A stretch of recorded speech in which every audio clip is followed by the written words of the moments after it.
Hola gente, ¿qué tal? ¿Cómo están? Bienvenidos una vez más al canal de Filosofía en Marcha y en esta ocasión vamos a continuar con el curso sobre la figura de Zaratustra a partir de el texto de Martin Heidegger de 1953 que se titula ¿Quién es el Zaratustra de Nietzsche? Obviamente estamos haciendo una comparación entre la lectura, la interpretación que ha realizado Heidegger a lo largo de toda su obra con respecto a la filosofía, a la teoría y a los conceptos de Nietzsche, y vamos confrontando con la edición con la obra de Nietzsche. Así que bien, vamos a comenzar un poco. Hablamos sobre el tema de los conceptos fundamentales de, de Nietzsche según Heidegger. Y bueno, quería acercar en esta ocasión, en este video, como dice el título, sobre el vínculo, digamos, por qué Heidegger se interesa puntualmente en la figura de Zaratustra, cuál es el contexto en el que está pensando, en el que está trabajando Heidegger, su vínculo con el rectorado y también el contexto político en el que se encuentra inmerso el pensamiento de Martin Heidegger. Para ello vamos a destacar algunas cuestiones que tienen que ver con Elisabeth Pfister Nietzsche, de 10 de julio de 1846 al 8 de noviembre de 1935. Además de que Elizabeth entabló una amistad con Cosima Wagner, la mujer del músico, aquel que ha influenciado a Nietzsche de una manera estético-política en los años 70, sobre todo para la publicación de El nacimiento de la tragedia en 1872. Elizabeth, la hermana de Nietzsche, entabla una amistad con Cosima Wagner, con, con quien después, obviamente, a partir de la publicación de Humano demasiado humano, Nietzsche se había separado, se había emancipado tanto de la metafísica de Schopenhauer como de las influencias wagnerianas. En los años 70 se genera esta relación entre Foster Nietzsche, Elizabeth y Cosima Wagner. Discuten años después, obviamente, con Lua Andrea Salomé, hecho que Nietzsche nunca le perdonaría a Elizabeth y que su fama, la fama de Elizabeth, de la hermana de Nietzsche, se debió principalmente a la modificación y publicación de los escritos póstumos, reunidos obviamente de manera arbitraria y publicados en 1901 bajo el título Wille zur Macht, ¿no? Voluntad de poder. Texto que a mi humilde entender y obviamente a lo que veo siguiendo muchos grupos de Facebook y de internet, foros de internet en general, se lo considera como si fuera un texto de Nietzsche. Realmente hubo fragmentos escritos por Nietzsche, son anotaciones hechas por Nietzsche, pero que Elizabeth toma, recopila, ordena de manera completamente arbitraria, elimina pasajes, crea una serie de modificaciones que termina obviamente siendo algo completamente ajeno, y realmente la modificación que lleva tiene unos intereses que poco tienen que ver con aquello que Nietzsche intentaba teorizar bajo el concepto de voluntad de poder, y obviamente es un texto a partir del cual Heidegger va a tomar y va a leer e interpretar a Nietzsche a partir de esto. Entonces es una gran bola de nieve que va a hacer que los intérpretes, sobre todo de la segunda mitad del siglo XX, se alejen muchísimo de lo que realmente Nietzsche aspiraba.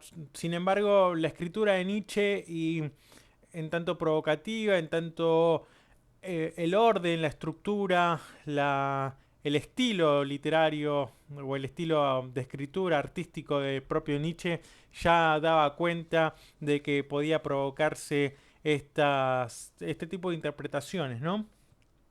Elizabeth conoció en 1876 a Fester Bernhard, quien nació el 31 de enero de 1843 y fallece el 3 de junio del 89. Lo conoce a Bernhard en Bayreuth durante el Festival de Wagner también. Se casaron el 22 de mayo del 85 y el 15 de mayo del 86 partieron también a Paraguay para fundar una colonia de alemanes con esta intención de la raza pura, ¿no? Al parecer el fracaso de esta empresa de querer venir a hacer esta colonia a Paraguay provocó grandes problemas económicos que desembarcaron en la muerte y en el posible suicidio de Förster Bernhard. La consideración de Nietzsche como una de las fuentes filosóficas centrales de las que el nacionalsocialismo se nutrió se debe tanto a la modificación de Elizabeth, a los vínculos políticos que va a producir Elizabeth, quizás también incluso al antisemitismo de Wagner y al antisemitismo de la pareja de la hermana de Nietzsche. Esto lleva a que se atravesó por un contexto de disputas tácticas, de discusiones políticas, como el debate en torno al expresionismo en los años 30 y sobre el realismo socialista en los años 50, 1950 también. Con respecto al archivo Nietzsche, al Nietzsche Archive, tras el derrumbamiento de Nietzsche a principios del 89, dice, esto es una cita de Safransky que les comparto, dice, sus amigos Franz Overbeck y Köselitz tomaron a su cuidado los manuscritos póstumos y los proyectos de edición de Nietzsche. Cuando Elizabeth volvió en 1893 de Paraguay, se hizo cargo de la administración de la obra póstuma. Se enemistó con Overbeck y Köselitz y reunió todos los manuscritos y cartas de Nietzsche desperdigados. Fundó en Hamburg un primer archivo. Contrató a Kögel y comenzó una edición completa de Nietzsche. En 1895 consiguió, a través de un contrato de cesión arrancado a su madre, entrar en posesión de los plenos derechos de la edición de la obra y escritos póstumos de Nietzsche. Hago una aclaración acá. La madre de Nietzsche obviamente no estaba enterada de las intenciones reales que tenía Elizabeth con respecto a la obra de su hermano. Le compra su parte de los derechos, le da unas pocas monedas a comparación de lo que va a ser la máquina editorial, la máquina empresarial y a partir de las influencias políticas que se va a generar con respecto a la obra de Nietzsche. Y obviamente es como prácticamente, por decirlo en estas palabras, Elizabeth estafa a su propia madre y obviamente estafa a su hermano ya fallecido. Lo estafa en el sentido teórico, en el sentido de pensamiento, y a la madre obviamente que le engaña y le estafa en el sentido económico. Y le compra y se hace cargo, asume la totalidad del porcentaje de los derechos para la publicación y edición de los escritos de Nietzsche. En 1896 traslada el archivo de Naumburg a Weimar, donde gracias al apoyo de Salis pudo comprar la casa del Silberblick como edificio del archivo. Tras los conflictos con Kegel se inició una nueva edición completa con Said Sedil en 1899. Köselitz reconoció en Elizabeth y posibilitó por su conocimiento de la letra manuscrita de Nietzsche la edición de los últimos escritos póstumos. Esto está también en el diccionario Nietzsche coordinado y compilado por Niemeyer. Tras el final de la Primera Guerra Mundial, el archivo se convirtió en un foco de opinión del nacionalsocialismo alemán. En 1931 el archivo recibió un importante donativo por parte de Mussolini y visitas de Adolf Hitler en el 32, 33 y 34. Cuando fallece Elizabeth, su primo Elach tomó la dirección y se amoldó a la doctrina nacionalsocialista. Aparece también fuerte una de las figuras de la época del contexto heideggeriano, que es Boimler. Había querido conciliar al nazismo con Nietzsche ya en el 31, y Rosenberg comenzó a mostrar interés persistente por Nietzsche tras su encuentro con Boimler a finales del 29 y del 30 en el Salón de Bruckmann de München. Boimler también publicó su libro en el 31 por la editorial Reclam, una editorial conocida que tiene unos textitos siempre muy económicos y generalmente publica los clásicos. Son unos libritos amarillos la mayoría, no tengo ninguno acá a mano.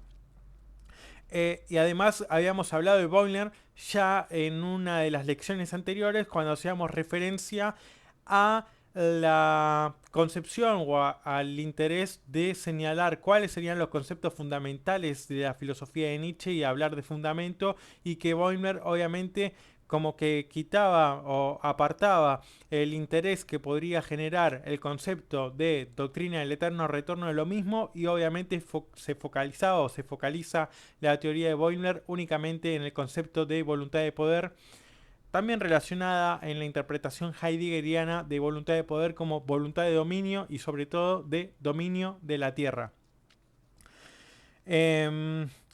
Obviamente en estas visitas que mencionábamos de 1932, 33 y 34 de Adolf Hitler al archivo Nietzsche, ahí se demuestra un marginal conocimiento de Hitler sobre la obra de Nietzsche, porque en la segunda visita que realizó hace una suerte de cita que poco tenía que ver con Nietzsche y hace algunas alusiones y comentarios que están como completamente alejadas por las personas que presenciaron eso de, de lo que realmente era el pensamiento nietzscheano. La nazificación de Nietzsche se basa en la falsificación de las obras hechas principalmente por Elizabeth y confrontar los siguientes puntos, dice Niemeyer. Acá, punto número 1. Interpretación de Nietzsche reforzada por anécdotas infundadas, como por ejemplo filósofo de la guerra. Nietzsche fue a la guerra, estuvo en la guerra. Cuando habla del tema de la guerra franco-prusiana, si no me equivoco, en las murallas del Metz y demás, que él sirve como médico, etcétera, que después se retira por el problema que le empieza a surgir en la vista y demás. Pero incluso en ese periodo él ya está pensando en la obra que tenía que publicar. Así que... Y en sentido también de la guerra, habíamos hablado con el tema del juego y del polemos, de la filosofía de Heráclito, del Spiel, del juego, esa tensión de opuestos, de contrarios, que también es el juego entre lo dionisiaco y lo apolíneo, sí. Hay una guerra ahí en sentido de polemos, pero en relacionado obviamente con el tema del juego, así que digamos, no en el sentido de la guerra que lo está pensando acá la política de los años 30. Utilizado por primera vez en la antesala de la Primera Guerra Mundial y recuperado durante la Segunda. Punto 2. Eliminación sistemática y o falsificación de la correspondencia en que se hace referencia al antisemitismo de Nietzsche. Nietzsche era un antisemitas. Las pocas alusiones que hay en contra de los judíos creo que tienen que ver más con el periodo de juventud de Nietzsche por querer ganarse, con la intención de querer ganarse la simpatía y el reconocimiento de Richard Wagner. E incluso hay cartas donde Cosima Wagner le dice para Nietzsche, detente aquí un poco porque todavía no tenés el reconocimiento, no tenés el grado o digamos, no estás ubicado con un fundamento, con un piso fuerte para intentar hacer esas afirmaciones. Eh, y después hay muchísimas alusiones, Nietzsche criticando al nacionalismo alemán, a la idea alemana, al pueblo alemán y a los antisemitas. Entonces, algo que se ocupa Elizabeth es de eliminar sistemáticamente esos pasajes. Después, la ocultación de las cartas de Nietzsche al precursor hitleriano Fritsch. Después, falsificación de la correspondencia y anécdotas infundadas sobre una proximidad entre Nietzsche y el ideólogo racial Guillebeau. Y esto adquirió en Richter 1909 fatales consecuencias también. Y orden de situar bajo sospecha patológica las manifestaciones de Nietzsche contra el germanismo en la obra Ecce Homo.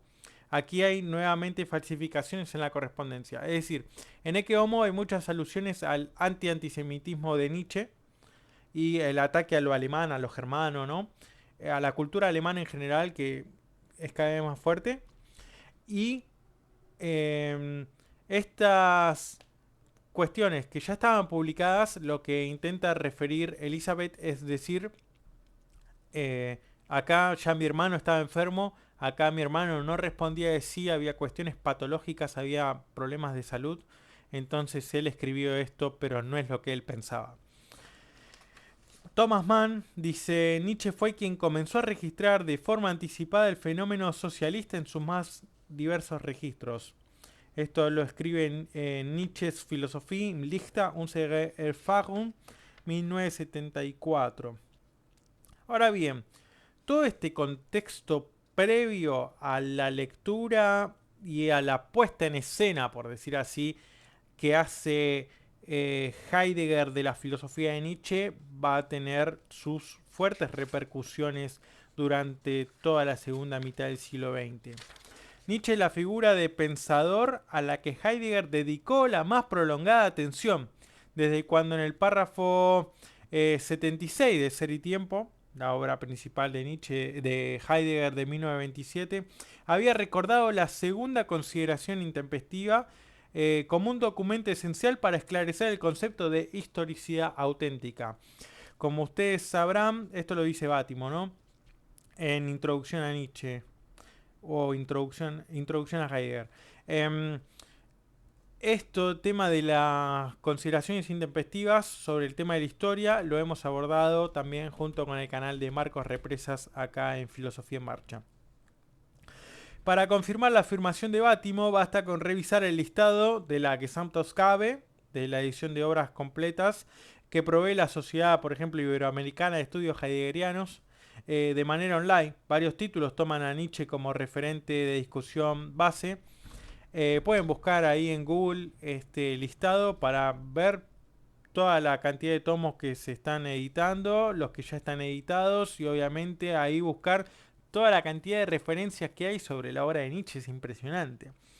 En 1975 inició la publicación de la Gesamtausgabe, que abarcará 102 volúmenes. Anualmente se publican 2 o 3 volúmenes por año, por lo que se prevé que la edición va a concluir en 2025. Algunos textos fueron publicados inicialmente fuera de la misma. Y bueno, quería comentarles algunos. Por ejemplo, está el 6.1 de la Gesamtausgabe, 6.2, que es Nietzsche 1, Nietzsche 2, del 36 al 39, del 39 al 46, las lecciones de Marburgo, del 23 al 28, Gesamtausgabe 43, Nietzsche de a Wille zur Macht al Kunst, la voluntad de el poder como fuerza, como arte, la voluntad de poder como arte. Después el 44, Nietzsches metaphysische Grundstellung in abendländischen Denken, en el pensamiento occidental, Die ewige Wiederkehr des Gleichen. Me parece, si no me equivoco, todos estos textos que nosotros acá vemos divididos están en el tomo grandote, que es gigante, titulado Nietzsche, de editorial Ariel, en español. 44 sobre Nietzsche, 46 sobre Nietzsche, el 47 también sobre Nietzsche, Nietzsches Lehre von Willen zur Macht al Erkenntnis, del 39, y del 37, del 38, el tomo 48, Nietzsches de Europäischen Nihilismus, el 50, Nietzsches Metaphysik, Anleitung in die Philosophie, Denken und Dichten. Después Metaphysik und Nihilismus, die Überwindung der Metaphysik, das Wesen des Nihilismus. En el tomo 87, Nietzsche Seminar, en el 37-44. Así que bueno. La pregunta de acá es, ¿por qué tanto interés por parte de Nietzsche hacia la filosofía? ¿Por qué tanto interés por parte de Heidegger hacia la filosofía de Nietzsche? Recordemos, así como Nietzsche describe la historia de un error en el crepúsculo de los ídolos, donde se supone que la historia de la filosofía es la historia de la metafísica, en tanto historia de un error, cuando se comete esta dualidad entre lo ideal y lo real, entre la idea y el mundo terreno, entre el cuerpo y el alma, ¿no? Esta división dual, binaria, este pensamiento binario que Aristóteles de algún modo intenta suplir luego de teorizar sobre la filosofía de Platón, pero obviamente esa dualidad llega a manos de Nietzsche como la historia de un error. Nietzsche interpreta esa historia como la historia de un error. Obviamente pasa por platonismo, cristianismo, la modernidad incluso responde con esta idealización de la razón. En esta misma problemática, obviamente Kant, con el tema de la moral, del deber ser y demás, va a continuar en esta línea, y Nietzsche lo denuncia como la historia de un error, ¿no? Donde debe aparecer la figura del espíritu libre y sobre todo Zaratustra como aquel que expone aquello que está ahí presente pero que no lo vemos. Y en Heidegger es ubicar a Nietzsche como el último gran metafísico, pero a la vez teniendo en cuenta o haciendo una lectura de la historia de la filosofía como la historia de un olvido del ser. ¿Qué implica este olvido del ser? Bueno, ya lo hemos hablado en los videos anteriores, pero dicho de manera sencilla, rápida y general, se ha confundido, o cuando se pregunta por el ser, se responde por lo ente, ¿no? Esto ya está en los primeros pasajes de Ser y Tiempo. Comienza Ser y Tiempo así, con la cita del sofista de Platón. Y además, este problema con el tema de la identidad, ¿no? Donde se confunde el ser con lo ente. Así que, obviamente, Nietzsche, en tanto Heidegger lo lee como el último gran metafísico, voluntad de poder habla del ser y obviamente de una relación con lo ente, en tanto en una relación de dominio y de sometimiento, de dominación de la tierra, de sometimiento de lo ente a la propia voluntad, y que obviamente se anula cualquier concepción o intento de comprensión del ser, de aquello que nos dona el ser, de aquello que se desoculta del ser, de cualquier tipo de acontecimiento, porque estamos inmersos en una suerte de maquinación, atrapados en esa maquinación de producción, en el pensamiento calculador, ¿no? En ese Rechnen de Denken. Así que, bueno, estaría dentro de esto, ¿no? Intenta Heidegger, la mayor cantidad de obras que dedica Heidegger a Nietzsche es porque intenta realmente sumergirlo dentro de esta historia de un olvido del ser. Le cuesta porque por momentos Nietzsche se le escapa, ¿no? Con estos conceptos de espíritu libre, de juego, de risa, de danza. Claro, quizás leyendo Voluntad de Poder y sobre todo Voluntad de Poder a partir de los textos modificados por Elizabeth, en los cuales realmente más que una intención filosófica hay una intención político-filosófica, bueno, quizás ahí se ahorra un poco de trabajo Heidegger. Eh, Habría que preguntarse realmente si desconocía aquella modificación de los textos, aquellas otras obras, porque bueno, siempre que se habla de nihilismo, que se habla de voluntad de poder, se recurre a estos fragmentos póstumos y no a las obras ya publicadas incluso en vida de Nietzsche, ¿no? Porque Nietzsche mismo en vida hace estas nuevas prólogos o estas nuevas introducciones a sus propias obras, y Nietzsche mismo reniega, creo que en el 86 escribe de nuevo un prólogo al nacimiento de la tragedia y dice, bueno, si tanto le he modificado el título y el subtítulo al nacimiento de la tragedia como espíritu de la música, ¿no? O de nihilismo y pesimismo, etcétera, dice, porque no se entendió lo esencial que yo estaba criticando. Es como los griegos vieron ese nihilismo y en lugar de negarlo, lo confrontaron de una manera estética. Y eso es la imposición de su voluntad de poder, ¿no? Nietzsche se escapa del sistema metafísico de la historia, de un olvido del ser que propone Heidegger. ¿Hay acaso una intención política que trasciende el ámbito filosófico del pensar? Es decir, bueno, hay otros textos, hay otras cosas de Nietzsche, pero prefiero, podría decir Heidegger, prefiero trabajar con estos textos para que realmente responda la fuente responda a mi interpretación, a mi intención estético-política. Filosófico-política, perdón. El contexto histórico-político de Heidegger en su pregunta por Zaratustra, ¿no?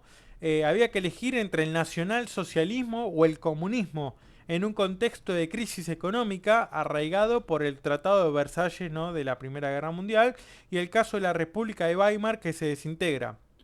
Dice Safransky, solo mediante tal dictadura puede evitarse otra peor, la comunista, que destruye toda cultura de la personalidad y con ello toda cultura en el sentido occidental.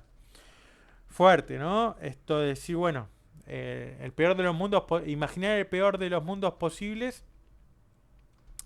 imaginar el mejor de los mundos posibles, y dice, bueno, dentro de esos malos mundos elegir ahí la mejor posibilidad, pero también es el peor de los mundos imaginados, ¿no? Faltaba imaginación. Acá elegimos el mar menor. Supuestamente entre nacionalsocialismo y comunismo hay una fuerte inclinación, al menos por Heidegger, por el nacionalsocialismo. Eh, Obviamente habría que ver en este principio de los años 30 qué tipo de nacionalsocialismo es y si se diferencia obviamente después de los años 40, porque se va a generar también ahí un cierto quiebre, pero bueno, esto se lo tendría que dejar a manos de un canal de historia que obviamente se centre más en esos aspectos más generales. Aparece el Partido Nacional Socialista Alemán del Trabajo, Nationalsozialistische Deutsche Arbeitspartei, y la tensión también, crece la tensión acá. Heidegger va a asumir en el rectorado, que ahora lo vamos a analizar con más detalle. Y muchas de las relaciones que tenía Heidegger, que entablaba sobre todo con personas de religión judía o vinculadas al judaísmo, comienza a romper y a cambiar ciertas actitudes, ciertas formalidades para responder obviamente a sus intereses propios, más allá de por velar por sus propios intereses, más allá de resguardar su propia integridad física, moral y demás, ¿no? Sino que parece notarse a partir de la explicación de Safransky, realmente el interés de Heidegger de sostenerse en ese reconocimiento universitario que le permitió ser el que fue también, ¿no? Yo no se hace ningún juicio de valor acá, sino que únicamente estamos comentando los hechos. Entonces se genera una tensión, por ejemplo, con Karl Jasper, también con Karl Lewitz y demás. Dice, ¿cómo puede ser gobernada Alemania por un hombre de tan escasa formación como Hitler? Dice Jasper, ¿no? Hay que adherirse, dijo Heidegger a Jasper. La adhesión para Heidegger comienza en marzo del 33 con la entrada en la Kulturpolitische Arbeitsgemeinschaft Deutsche Hochschullehrer, la comunidad del trabajo político-cultural de profesores de la Universidad Alemana. Así que esto de politizar la educación, las universidades, hacer política en las escuelas, no es nada nuevo. Obviamente tampoco han sido los primeros acá en Alemania los que lo han hecho, así que no nos sorprende hoy día nada que tenga que ver con todo esto. Una especie de fracción nacional socialista en la Deutsche Hochschulverband, Asociación Universitaria Alemana, que era la asociación corporativa oficial de los profesores universitarios. El 26 de mayo, un día antes de la fiesta del rectorado, Heidegger realiza su primer discurso público en ocasión de la fiesta conmemorativa a Leo Schlagetter, combatiente del cuerpo de voluntarios que actuó contra la guarnición francesa. En este discurso realizó una utilización política de su filosofía. Por eso es importante acá el discurso, destaca Safransky, del 26 de mayo antes de la fiesta del rectorado, porque está bien, nosotros reconocemos que el discurso del rectorado es un discurso político, o que hace una utilización política de la teoría filosófica, pero ya un día antes ya Heidegger mostraba cuál era su posicionamiento. Martin Heidegger fue rector en la Universidad de Freiburg durante los años 33 y 34. En el discurso del rectorado, la autoafirmación de la universidad alemana. La autoafirmación de la universidad alemana, atraído por la filosofía de Nietzsche a partir del 29, además de las lecciones y discursos entre el 36 y el 46. En el discurso del rectorado aparece la célebre frase Gott ist tot, Dios se ha muerto. Dios ha muerto. Y el abandono del hombre actual en medio de lo ente, es decir, el último hombre. Postulado obviamente por Nietzsche. Obviamente eh, hay un uso de los conceptos nietzschianos, pero orientados hacia una intención política de los años 30 que responden a los intereses de Heidegger y a los intereses de Heidegger y obviamente a complacer una cierta masa política que lo observaba, ¿no? Eso también hay que tener en cuenta porque obviamente los partidos políticos o las agrupaciones políticas dentro del ámbito universitario también esperaban ciertas... eh, una vez que se lo instala Heidegger en el rectorado, esas agrupaciones esperan eh, ciertas respuestas, ¿no? Cierta toma de decisiones por parte de Heidegger. Entonces, describe Safransky el comportamiento de Heidegger en el rectorado y dice, no convoca al Senado académico durante meses. Y en consecuencia, esa no convocación del Senado académico genera que ese Senado se desvirtúe. Realiza comunicaciones y circulares de manera imperativa. No tenemos ya un Heidegger que pide por favor, sino un Heidegger que baja línea y pide, exige, ¿no? Manda elaborar un tribunal de honor con vistas a los profesores con el fin de difundir el espíritu militar en el cuerpo docente.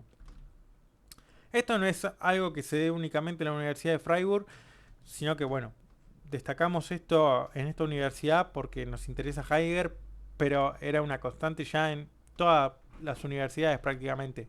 Por eso lo que mencionábamos de la Asociación Universitaria Alemana. Y poner fin a dotaciones de cátedras y negociaciones de sobresueldos y hacer averiguaciones sobre otros docentes. Por ejemplo, Staundiga. Pero también esto va a suceder con otros profesores. Algo que va a marcar mucho y que me parece de alguna manera que nos aclara la toma de postura de Heidegger durante su periodo del rectorado tiene que ver con su actitud con Edmund Husserl, ¿no? Quien había sido su maestro y a quien Heidegger había dedicado su obra Ser y Tiempo. En Edmund Husserl el 14 de abril de 1933 se lo destituye, ¿no? Husserl fallece solitario en 1938 y fue incinerado el 29 de abril. Nadie de la facultad concurrió al, a este, al fallecimiento de Husserl en el 38, ni tampoco a esto de la incineración. De hecho, a principios de los años 40, Heidegger, por presión de la editorial, retira la dedicatoria a Husserl de Ser y Tiempo. La Comisión de Lucha del Nacionalsocialismo se reunía en el archivo Nietzsche. Allí trabajó Heidegger hasta el 36. De las aportaciones, dice Safransky, nada conocemos. Heidegger estuvo en el archivo Nietzsche, pero ¿qué hizo? No se sabe. Si bien Heidegger abarca los conceptos de voluntad de poder, ser del ente como tal, eterno retorno, el ser del ente como tal es ¿qué es el ente? Eterno retorno como ¿cómo es ese ente? Ente en la totalidad, el ultrahombre, humanidad propiciada por esa totalidad, la transvaloración de los valores, una nueva valoración de la metafísica. Y obviamente Heidegger acá con esta postura cambia en cierta medida con las intenciones que incluso el propio Boimler ha tenido. Heidegger declaró en el 45 ante la Comisión de Depuración de la Universidad de Freiburg que él creyó en Hitler. En el 45 lo dice, ¿no? Heidegger afirma en Tatsachen und Gedanken, Hechos y Pensamientos del 1945, que el discurso del rectorado había sido pronunciado al viento. Y un día después, este discurso del rectorado sobre la Universidad Alemana, que había pasado sin pena ni gloria, dice Heidegger, pero un día después, de ese discurso, aquel ámbito se movía como siempre lo había hecho. Estas palabras de Heidegger entran en cierta contraposición porque Hay dos ediciones especiales sobre su discurso que se habían hecho y a sus palabras reaccionaron tanto Carl Lewitt como Karl Jaspers. Y que realmente hubo repercusiones con respecto a las palabras de Heidegger. Así que no es que había pasado sin pena ni gloria como Heidegger en el 10 años después intentaba eh, hacer ver, ¿no? ¿Fue Heidegger antisemita? Y acá dice Safransky, no lo fue en el sentido del delirante sistema ideológico de los nacionalsocialistas, pues llama la atención que ni en las lecciones, ni en los escritos filosóficos, ni en los discursos y panfletos políticos aparezcan observaciones antisemitas o racistas. Habló de hacer favores cuando eran sus obligaciones con respecto a alumnos o profesores judíos. No apoyó ciertas acciones o decisiones, pero miró para otro lado. Esto es interesante porque él intercambia cartas con Hannah Arendt y le dice, y Hannah le dice, bueno, obviamente que, por cierto, hay una película que se llama La banalidad del mal, si no me equivoco, haciendo referencia también, obviamente, a una de las obras de Hannah Arendt, pero en esta relación de Arendt, la alumna de Heidegger, que se exilia, intercambia cartas con Heidegger y le pide, obviamente, que explique, que aclare su situación, su postura política pasada la guerra. Y, y durante el periodo también en el que Heidegger está en el rectorado, Arendt le pregunta a Heidegger, ¿es cierto lo que me están diciendo de cómo estás tratando, discriminando, haciendo diferencias con respecto a los judíos? Y Heidegger dice, si alguien me pide, lo que más me piden que corrija tesis o que corrija los escritos son judíos. Si alguien más me pide que necesita una beca o que necesita conseguir un lugar para algo, son judíos. Si alguien me pide tal cosa, son judíos. Dice, a lo que más respondo con... A lo que más dedico mi tiempo de trabajo y demás, como obligaciones, son judíos. Dice, entonces vos no me podés venir a reprochar nada. Y dice, bueno, pero vos hablas de obligaciones cuando en realidad es tu deber hacerlo. Entonces ahí es como que justamente se genera esta tensión, ¿no? Obviamente entre Hannah Arendt y Heidegger. Y obviamente cuando muchos profesores o varios profesores piden ayuda a Heidegger con respecto a decisiones políticas, a cuestiones políticas por esta cuestión antisemita y demás, Heidegger dice, bueno, envié una carta con respecto a lo que vos me pedís, pero realmente mucho no puedo hacer, o no me contestaron, no me respondieron. Heidegger o se queda de brazos cruzados o hace lo mínimo indispensable como para lavar su culpa, digamos, hacer como que hace, pero que en realidad no hace nada, no había hecho nada, eh, por, por salvar a sus colegas o tenderles una mano. Bueno, habrá que ver cuáles han sido realmente, esto es lo que describe Safransky, habrá que ver realmente cuáles han sido eh, los intereses y la posición, ¿no? Esto de si realmente miró para otro lado. Eh, Así que bien, obviamente la intención de Heidegger es ubicar a Nietzsche como el último gran metafísico y esto hace rever en cierta medida eh, esto de qué es metafísica, ¿no? Porque si decimos Nietzsche es el último gran metafísico, lo que tenemos que preguntarnos es Basis Métaphysique, el texto de 1929, que es con el que obviamente vamos a continuar en la próxima lección sobre Heidegger y Nietzsche con respecto a la figura de Zaratustra, porque obviamente algo que tenemos que ver es cómo entra Zaratustra en este mundo de la metafísica. Así que bueno, espero que les haya interesado, que les haya gustado esta relación del nacionalsocialismo con el contexto político de los años 30, cómo repercute esto en el pensamiento de Heidegger, en la lectura que hace Heidegger sobre la filosofía de Nietzsche, las implicaciones obviamente de Elizabeth Pfeffer Nietzsche con respecto a la elaboración del texto Voluntad de Poder, Die Wille zur Macht. Y bueno, espero que les haya gustado. Obviamente los invito a suscribirse, los invito a dejar un comentario. Los invito por supuesto también a apoyar el canal en la caja de comentarios y en el comentario también en la descripción del vídeo. Hay una serie de links para conseguir libros escritos por mí. Así que en realidad la ayuda es ayudarme a mí con la venta del libro para poder generar algunos ingresos y seguir obteniendo material, y por otro lado también que que ese ingreso a ustedes les quede un material de lectura, un libro, algo, y no sea únicamente una suerte de donación. Así que sin más, espero que les haya gustado, que les haya interesado, y nos estamos viendo la próxima semana continuando con este curso sobre Nietzsche y Heidegger de la figura de Zaratustra. Nos vemos.